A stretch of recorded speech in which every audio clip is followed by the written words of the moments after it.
Hello everyone, welcome to our channel. Bringing complex data into easy understandable format to viewers is our goal. Please be with us till the end and support our channel. Without any delay, let's get started with our video. On the other day, I heard on TV news which said, the middle class is shrinking. But back in my mind, I had a voice which said, wages seem to have been stagnant for decades and families are struggling with financial insecurities, and how is it even shrinking? Then I googled about it and got to know that from 2007 to 2017, the middle class shrunk by 2.7%, with about 1.9% moving to the upper class and about 0.8% falling into the lower class. Then my very next question was, what about the other 97.3%? Why are they still in middle class? Which resulted in this video. Let's dive in and see the top 5 reasons why most people end up being poor or in middle class. Number 1. They spend too much on depreciating assets. A depreciating asset is one which reduces in value over time. Rich people never buy expensive ones because they know how to increase their net worth. But in contrast, middle class people always want to show off. So they purchase expensive cars, furniture, home appliances, electronic gadgets, and suits with money they don't even have. All these items depreciate over time unless it is a rare classic model that often ends up going for hundreds of thousands or even $1 million at an auction. Now let's take a car as an example for depreciating assets. If you go in and buy a luxury car worth $80,000 with the money you borrow from a bank, that car contributes nothing to your net worth. Instead, it depreciates your net worth with the interest costs from the bank and depreciation of the car. 1 year later, that car is worth only $60,000. After 2 years, the car is less than $40,000, and every year you own it, the value of the car is still depreciating. The worst possible thing you can do for your net worth is borrow money to buy a depreciating asset. It means you are paying interest each month for losing money every month due to depreciation. You are not contributing to your net worth, you are depleting your net worth.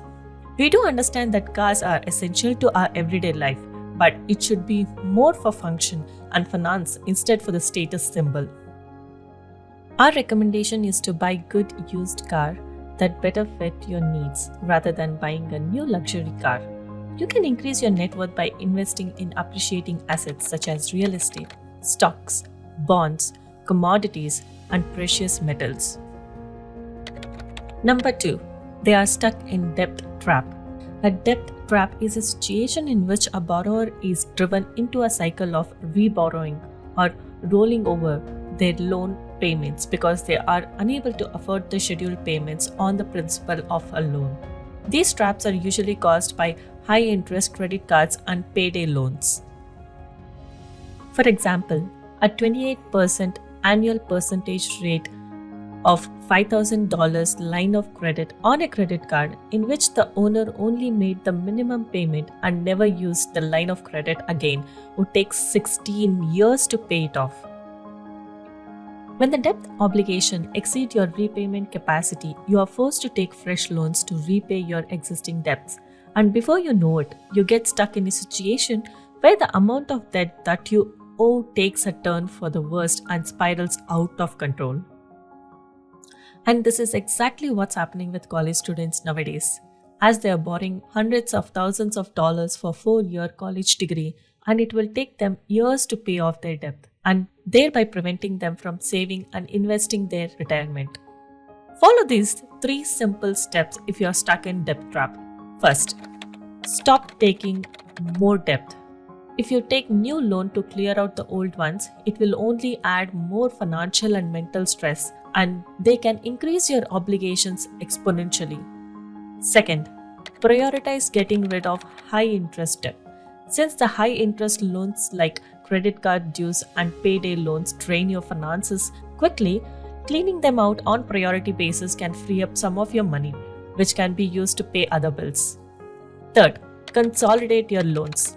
Having too many loans can make it harder to keep track of them, and there is increased chance of missing out monthly payment, which can worsen the situation.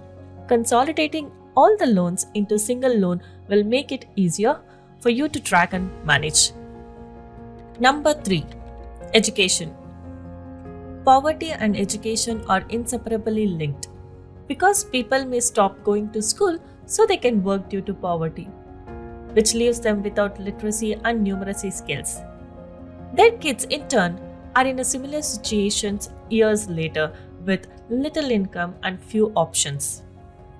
Those with education have much higher chance of getting better jobs with higher wages.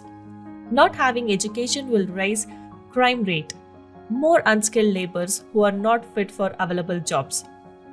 When we say education, it doesn't mean formal education, but education more broadly. The willingness and ability to learn, along with the guts to execute on what you learn, is the thing that will propel you forward. Education is the best catalyst to pull families and communities out of poverty cycle. Education promotes economic growth because it provides skills that increase employment opportunities and income. A quality education system supports a child's developing social, economical, cognitive, and communication skills. Education programs also support the development of knowledge and ability. Children who receive quality primary education are more likely to develop these assets at the higher level. They can then use these abilities and skills to earn higher incomes or further develop other basic assets. Number 4. They don't have financial goals. As the saying goes, failing to plan is planning to fail. If you don't have a financial plan, you have no focus and no motivation to become rich. A recent study has shown that 92% of people who do not achieve their goal fail because of the lack of planning. People who lack financial goals tend towards impulse buying, overspending, and making other unwise decisions, which can hurt their finances. They may be earning a lot of money, but lack of proper financial goal will ruin them from becoming rich. Financial planning is a long-term strategy from intelligently managing your money so you can accomplish your goals and objectives while navigating the financial roadblocks that inevitably come at every stage of your life. There are some of the areas to consider when you are setting financial goals. Number 1. Saving an emergency fund. In a fragile job market, emergency fund is essential. 3 months of liquidity is minimum standard. 6 months is best. Second, get out of debt. Getting out of debt means you have full control over your income, and that will leave you with more money for saving and investing. Third, save for retirement. Set aside cash each month to grow your retirement portfolio. You will thank yourself later. Fourth, save a down payment for home. For most people, home is the significant purchase and investment. Remember, having a mortgage is a far better investment than paying rent. Number 5. They don't invest. As the old saying, it takes money to make money. To become wealthy, one must need to build a comprehensive financial plan and learn how to invest. Once they learn to make their idle money work, they will be able to generate income to create wealth in the long run. Best way to become rich is to start investing early and consistently. The power of compounding takes care of the rest and leave you with a good corpus fund for your early retirement. These are some of the best and safe investment you can start with. First, index funds. Invest in low-cost, diversified index funds which has low fees. For example, if you invest in the S&P 500, you are investing in a stock market index of 500 large US companies. Index funds are a safe investment than trying to choose individual companies because they broaden your investments over hundreds of companies.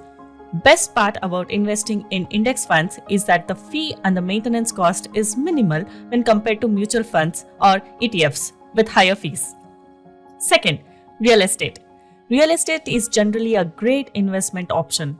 It can generate ongoing passive income through rent and can be a good long-term investment as the value of the property increases over time. With all said, building wealth requires time and patience. It's a marathon and not a sprint.